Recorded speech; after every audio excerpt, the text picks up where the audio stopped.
Good morning guys! Another ganap na naman tayo. Pupunta kami ng palengke ni Thea. Ayan, kasama ko siya, magpapabili na naman ng laruan yan. 8 AM na nga yan, tanghali na kami nagising kasi mamaya pa naman ang pasok ni Thea. Ayan no, sobrang tirik ng araw. Ang sakit sa balat, parang kagabi lang umuulan. Tapos kumukulog ngayon, tignan mo yung araw, sobrang init.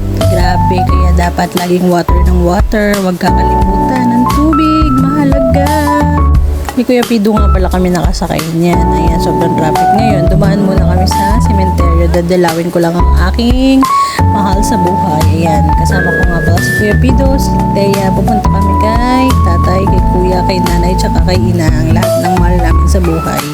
Hindi kasi kami nakadalaw nung ni tatay, nung Augustin, nung 4 na taon na hindi kami nakapunta kasi nga sobrang busy, kaya ngayon dadalawin. Ayan si Inang Rose, mag-iisang taon na din siya. I miss you, Inang. Ayan, papunta na kami ngayon kay tatay. Halos malapit lang yung puntod ni Inang at puntod ni tatay, kaya konting lakad lang, ando na rin kami. Ayan, nandito na kami. Ayun, si Kuya Picoy, I miss you, si nanay, si Kuya One, si Tita Rexy, si tatay. Ayun, nasa taas.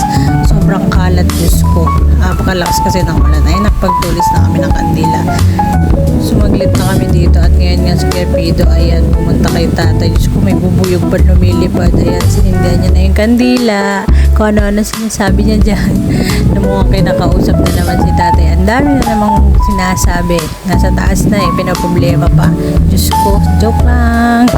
Ayan, si Thea, nakatayo lang. Ayan ako. Kuya Pido nga nagsisenti pa niya na yan. Dami pang sinasabi, kaya hindi pa kami makaalis. Pero nagtagal naman kami. Mga nakalahati naman yung ano. Ngayon, nagpababa kami ni Thea kay Kuya dito sa may tulay at palengke.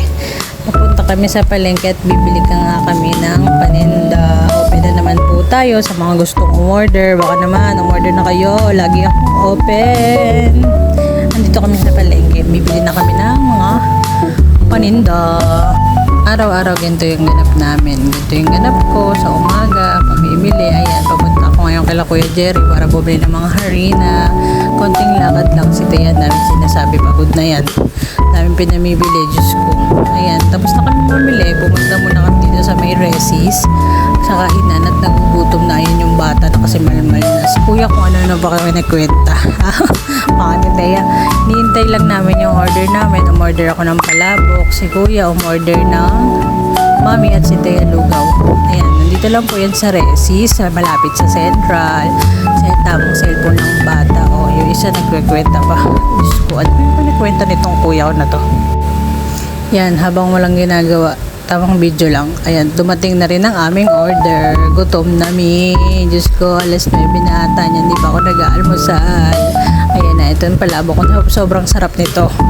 Matagal na kayo kumakain dito. Ayan, si Kuya, todo kwenta pa, todo bilang pa ng pera. Manlilibre ata siya at magbabayad. Ayan, si Thea lugaw kakainin. Tara, kumain na tayo. Nang pagka-uwi nga namin, naghahanda na ako ng lulutuin kong adobong manok kasi papasok na si Thea. 11:30 yung pasok niya at mga oras niyan 10 na. Ngayon pa lang ako magluluto, diba? Ang galing ko. Hindi pa rin ako nagbubukas ng tindahan ko. Sobrang galing ko talaga. Ayan, nilagyan ko ng paminta yung adobo. Yan kasi yung favorite ni Thea, ang adobong manok. Tapos sinaluan ko na siya ng atay. Ayan, priniprito ko na. Sarap yan. Kung matitikman nyo lang, taas ang kamay lahat ng mga nakatigim ng adobo ko. Pa-comment na lang kung masarap ito, ha? Habang nagluluto nga ako, nakaligo na si Thea niya. Naligo na siya, mag-isa nagsukay na siya, mag-isa kumain na kami. Sinubukan ko siya. Ayan, puro dandal siya dyan. Hindi ko alam ba't ang bilis-bilis ng video. Bakit pati boses ko ang bilis-bilis. Ayan, papasok na nga kami. Pumunta na nga kami ng school niya. Ayan, sobrang init. 11:30. Ayan, may dala pa kasi Thea ang camera. Binili ng tita-tina niya. Salamat, Shopee! Ayan, dito na kami sa Tibig Elementary School. Shout out! Ayan, papasok na kami. Ang hirap din palang mag-voice over. Ayan si Thea, papunta na sa school niya.